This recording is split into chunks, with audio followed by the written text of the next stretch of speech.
We are live, Ron. All righty. Morning, everybody. Morning. It's September 27th, 2022. It's about 8:33. Yeah, according to every clock I can see in the courtroom. 8:33 a.m. It's a public hearing. The agenda is discussion for the fiscal year 2023 proposed budget. And if anyone has anything to say, then we'll sit here for a few minutes and wait. And if we hear nothing, then we'll close and move on to the next public hearing.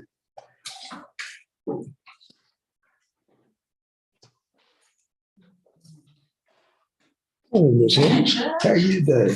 I'm good. The weather is just perfect. You know, it was one of those days where you walk outside and just say, thank you, Lord. Yeah. You turned on the lights and the air conditioner at the same time. Well, I mean, yeah, Turn the air conditioner on. it was great.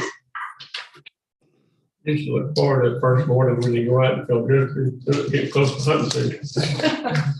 It was a golfing season. Now that I like it good, I don't have to get up before daylight to go play golf. Yeah. All right.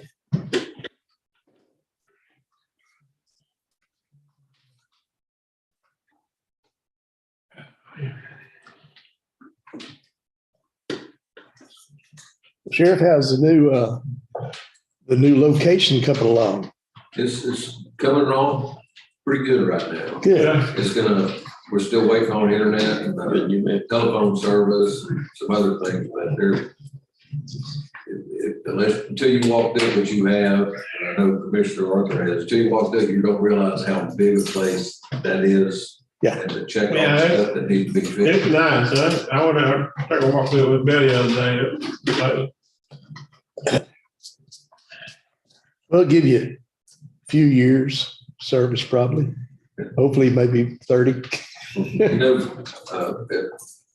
a meeting the other day at Rotary, Liberty, City of Liberty Economic Development said right across the street, kind of catty corner, they're Yes, sir. fixing to build a new subdivision. Uh-huh. Yeah, So, and then up McGuire Road, another subdivision. right, there's one back Area there to too. start developing. Well, that drain's good back there. They don't worry about the levee. Yeah, for sure. Yeah, we'll get this done and hopefully y'all will be up and rolling by the first of the year real well. I mean, I know it's going to take a little bit on the communication side. What is it, about another 8 months or so on the tower? Yeah, Yeah, I don't think, just according to what I was talking to, because there were so many people that seemed specialists involved, I don't think we had dispatch going up until maybe late December or January. Get all the wires. yeah. Got to hide the wires. Gotta have that. Yeah. Got plenty of air conditioning though, right? I mean, I'm gonna make sure it needs to stay cool. Yeah. How many nice training room over there? Yes, sir. We were hoping that Kim and them could use it for open enrollment, but we're not gonna have anybody over there.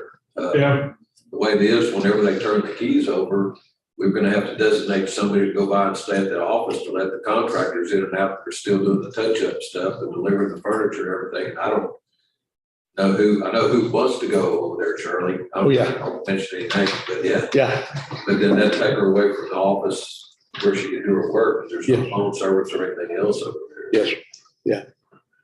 Okay.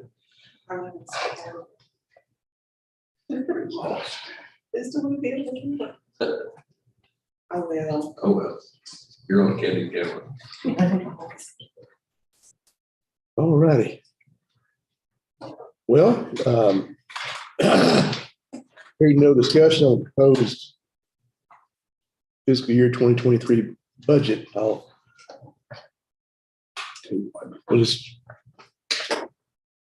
I use my 3-minute timer. Give another 3 minutes and we'll Move on to the next public hearing. Aren't y'all glad we're in Liberty County and not in Harris County? Aren't you glad we're in Liberty County, not in Harris County? It would be, well, it should. I don't know if I showed up. I think it's on the fall. Oh, really? Oh, Pretty rough. I saw it, yeah. Back had a Pretty rough. and church, so he was up. I didn't get to talk with him. Because he wouldn't tell us that. Okay. Hey,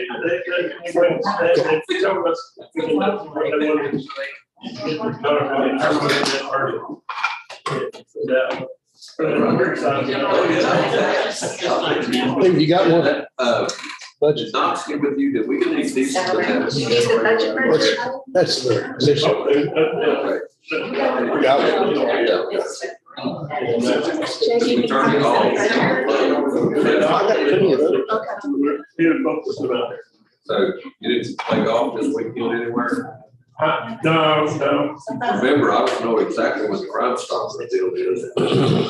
You're on the Okay, good. Here's one little All thing. right, I'll get you the name. Because it's got a.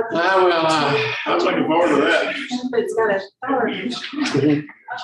I've been letting these kids once, but they only work maybe 12 hours a week. Usually come up to one full person. So I almost need another, I don't know, but restricting it to amount of people. Makes the problem, because you can put the two co-op kids together, they barely even make one full-time, intern, so. Yeah.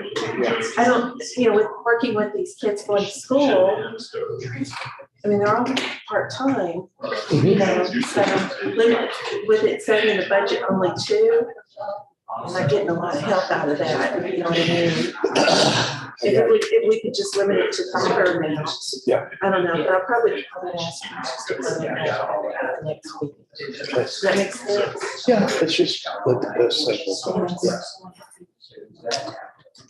I think Kim likes it to say number of people, but it makes it hard, like we're about to put up all these maps and these kind of things and all that. I need all hands on deck. And, it's hard to do it. Yeah. Okay. We'll close the public hearing for the proposed budget fiscal year 2023 and move on to the proposed tax rate. 2023.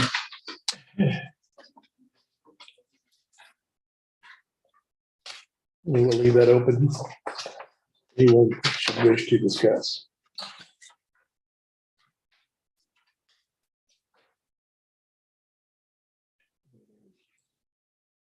Brother Rick, Yes, sir. would you like to mention the proposed tax rate?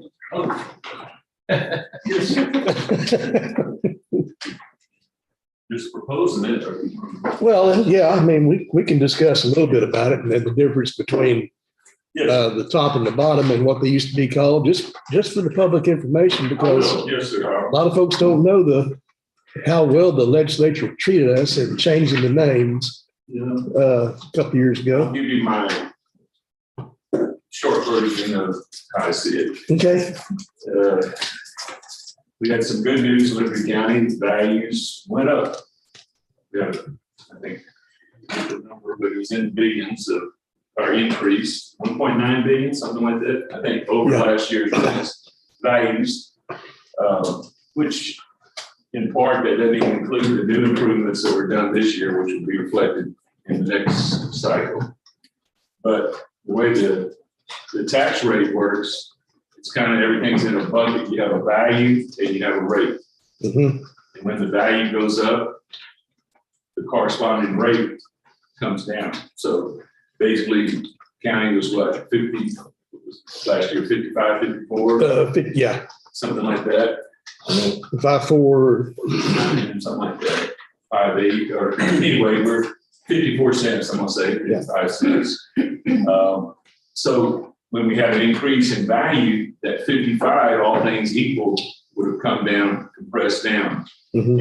And basically, the no new revenue rate is what we used to call the effective rate. Right. In other words, this year's values with last year's revenue equals this rate. So it's called the effective rate. 2 years ago, the legislature called that the no new revenue rate, which simply says they got that one right. There's no new revenue. You have the same revenue that you had the year before to work on. Mhm. But they recognize also that entities with your M&Os, which are your maintenance and operations, inflation and not even compared to what we have now, but some moderate income increases in costs and expenses. So they allowed you to go up 3.5% over your no new revenue rate, which they call the voter approved rate. Right. Which used to be called the They invented rollback that rate. thing. That was a new acronym that was invented. Yeah. And that means you get the no new revenue plus 3.5% for your cost to take care of your maintenance and operation expenses. Now, on top of that, if your debt increase, you can also layer in your debt, which is your long-term, anything over a year that's secured by the payment of property taxes. Mhm. That can also be figured in. Now, in the event that you must raise more than 3.5%, or you increase it more, then you have to go to the voters. And that was some of the changes. Usually you could go to the rollback rate, which was 8% increase. Mhm. So they compressed that to 3.5. But if you want to go over 3.5, you have to put it on the ballot and it has to be voted on. Now, the old rollback rate, just for curiosity's Yes. sake, that didn't trigger No, election, but it could trigger a response from the public yes, to you're going to request. 8% instead of 3.5, Yeah. but you didn't have to get voter approval. Right. You could do it on, and we had that idea, and even when we had some disasters, they allow you to do that, or some small taxing units can do that. But, you know, there's still, some of them can do it without triggering an election, but Mhm. we're talking about the county and cities, and schools, basically, they're bound by that 3.5. So that's what the legislature said, okay, we're making the public be involved. If you want to go above 3.5, you got to put it on the ballot. Mhm. So you kind of have a line in between your no new revenue, your voter approved, or if you go above that, you got to go on the ballot. So the rate that you're proposing, 0.4799, I think your voter approved rate was 0.48. So Mhm. you came in just under your voter approved rate, which means you could go on up to 0.48. You skin it a little bit back. Mhm. So you're definitely within the range of not having to put it on the ballot. And you're dropping your rate from 55 cents to 47.9. But value's going up, so you're actually generating more money Mhm. by almost using the 3.5%. You didn't quite use all of that. Right. So it's a challenge if you moving target, you never know what your value, you don't get your values till the end of July. Then you got to figure out how you're going to balance it in there. And you have to put it on the ballot, I think 76 days before the general election. Mhm. So that really had to be made in August. I think August 16th was the deadline Yeah. to get that move on. So there's a lot of parts that, get put into it. It's not just simply we came up with this rate, that's what we're going to live with. Yeah, I mean, 2 years ago, we were at 5.788. Right. Then we go down to 5.543. And then now we're at 4.799. Yeah. And I can remember when I walked in the door and Greg and Leon, we all came in together, the value, taxable value for the county at that time was, I think, $4.8 billion. Yeah. And now we're at 10.2 or 10.3 billion. Right. With the B. With a B. Yeah. So that, again, like I said, when you're in that bucket, Mhm. it forces the rate down. And you, even though you would have kept it the same as, in order to keep the rate the same as last year, you would have to put it on the ballot. Because with the value going up, you couldn't get 54 cents. Right. Because the voter approval rate was 0.488. So, it works. It's not, maybe not the best system. And again, I get a lot of these entities that say, well, I want to charge this. Like, you can't, you know, Yeah. and it's 1 year compares to the next. And then next year, you're going to be compared to this year. So it's kind of like if you miss your opportunity to increase it under the radar, it kind of haunts you for a while because you're going to get compared next year to what you did this year. And we would have a couple of entities that failed to take action by this week. So they actually had to pay the penalty of only getting the no new revenue rate, Right. which if you would have had to take the no new revenue rate, you couldn't have charged more than 45 cents. Yeah. So you would have lost almost 3 cents by failing to take action on your rate by September 30th. Mhm. So this is kind of a critical week to get this thing wrapped up, get it done, and get it approved. If not, the tax code will force you to take the 40. It's not like you even have to vote on it. That's what your rate's going to be, 4 or 5, whatever your no new revenue rate is. So I compare it to flying a helicopter. Believe it or not, I've only done that 3 times in my life. And I always looked at it this way. There's a whole lot of moving parts on a helicopter. And if any one particular part fails, everything fails. right. And that's what could happen. Going down. Yeah. Well, and that's what we do. You don't take it. You got to retract to the lower rate. Mhm. And again, we have a couple of cities that unfortunately, for whatever reason, just didn't get around to doing it. Some of them, this is their second year in a row. So it's almost becoming a habit rather than an opportunity. And a lot of it is just not understanding it, changing secretary, whatever it is. Yeah. But we're going to strive next year. And I always say this, but I really think, especially for smaller entities next year, we're going to make an effort around June, 1st of July, just have a little 2-hour session with them and just explain the process. Yeah. I mean, the controller lays it all out for you, but really talking to them one-on-one, Yeah. I think would actually benefit everyone.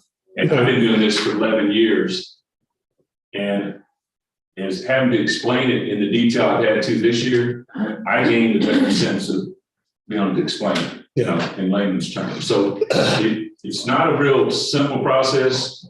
The results are simple and the predictions are simple, but there's about 10 pages of calculations. Mhm. Just even something as deciding to get into 381s and TERS and all these things has an impact on what you can charge on your rates. Right. So that's a factor. That's one of the lines of many that get thrown in. So decisions you make this year can affect your tax rate for years to come. So For clarification for public information. Morning, y'all.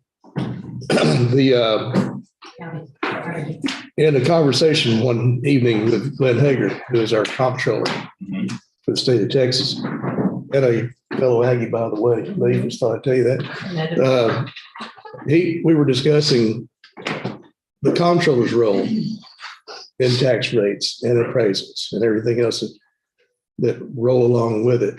And his answer was this, that the legislature makes policy. That's it. Simple. There's 150 state representatives. Was it 35 senators, I believe? Is that it, Clint? 30? Okay, depends on, yeah. And you look at that. So when you look at Liberty County, we have one state representative for Liberty County.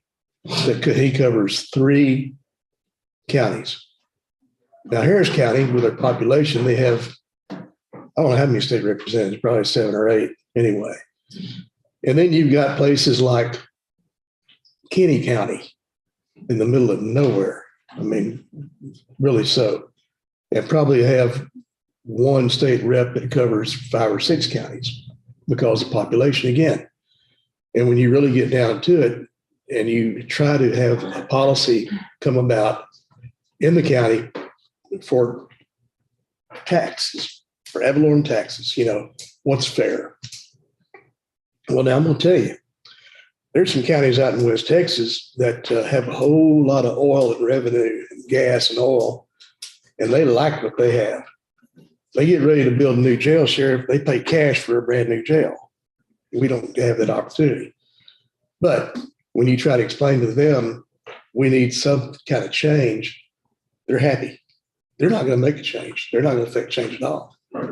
And we might scream and holler that we won't change, but we have some larger counties with a more population with more representatives, and they say, no, we're not changing a thing.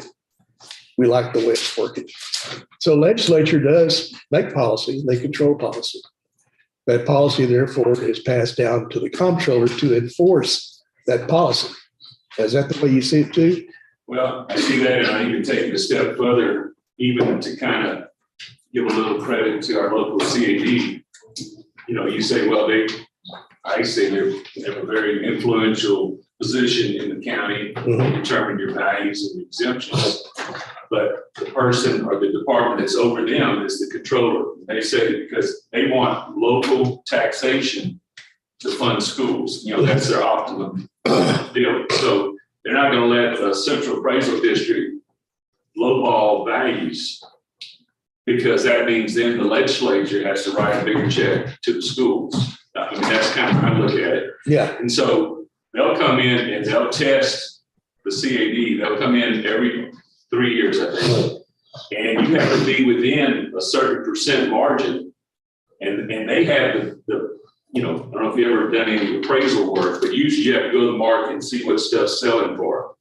They have the advantage of 6 months later coming back and seeing what stuff did sell for since you made your appraisal. And then they hold that to say, well, you were right, wrong, or interpreted. Or we need an adjustment. And if you don't get it within their range, you can appeal it and then, you know, and if you miss 2 years in a row, then they take over the valuation. So then you don't know what kind of local input you have. So while the CAD gets a lot of that blame, credit, or indifference, the controller is playing the heavy in that by overseeing it and actually doing on-site inspections and appraisals and appraisal reviews. So they're involved in that. They're watching the treasury for the legislators to make sure they don't lowball local taxes so that they have to write bigger checks to the schools. So all of that said, they're definitely involved in, I know it's spelled COMP controller, but I think it's CON controller, because they basically control the purse strings, of what ultimately we depend on to raise the taxes. So Well, we all kind of joke about it. So there is a monster that lives in Texas and its name is Austin. And literally that is it. It, as rural as Liberty County has been for so many years, we have an enormous amount of growth. And I've witnessed, and I know Greg has, lived here all her life. And then it's really something to see transpire in our lifetime. And when you don't look at a tax record and anticipate the growth and the services that have to be provided for that growth, you're still doing an injustice to the folks that live in the county. That is even, with municipalities, school districts, county, ESDs, any other political subdivision. it's lifeblood of it. Yeah, that's what they run their budgets off of. Right. And I think we're somewhere between 75 and 80% of the county's budget. And when you look at the last 2 years, our collections 2 years ago, we were 13% more than the year before. Mm-hmm. This past year, we were 14% before the 13%. Mm-hmm. So in 2 years, that's a 27% year over 2 year increase in collections coming in. So whereas that some of these delinquents that maybe hadn't paid, a lot of that's due to the growth of the valuation and the increase. So you get more and more, it does add up exponentially. So It does. It's all interesting the way it works, but it was well thought out. And maybe there's a lot of criticism, and they say we're going to do away with the property tax deal. I think that's blue sky for people, because who's going to replace that 75%? Or what are you going to replace it with? You can't quit spending on law enforcement and on roads and on safety. It has to come from somewhere. And again, it looks like it's one of the more equitable ways of collecting it. Mm-hmm. Everybody has some kind of property or drives a car or buys goods and services. So taxes, it's just basically how you manage it and how you spend it. Well, it's like they say that, that yellow stripe down the middle of the highway costs money. Yeah. And somebody's got to paint it. There it is. But it's good to see rate coming down. Yeah. You know, we know valuations went up, Right. but I think that people coming in, you know, they want to see that. It is a balancing act. I mean. And if you would have kept the same rate without adjusting it, you would have had to put it on the ballot. Yeah. And that's when it gets a little testy, Right. because you're trying to raise that much more revenue with value. So you're getting a higher rate and more value, so you're really double winning. All right. Thank you. Well, thank you. Appreciate the conversation. So, all right, Lee, I think we're going to go ahead and call this one. Yes, ma'am.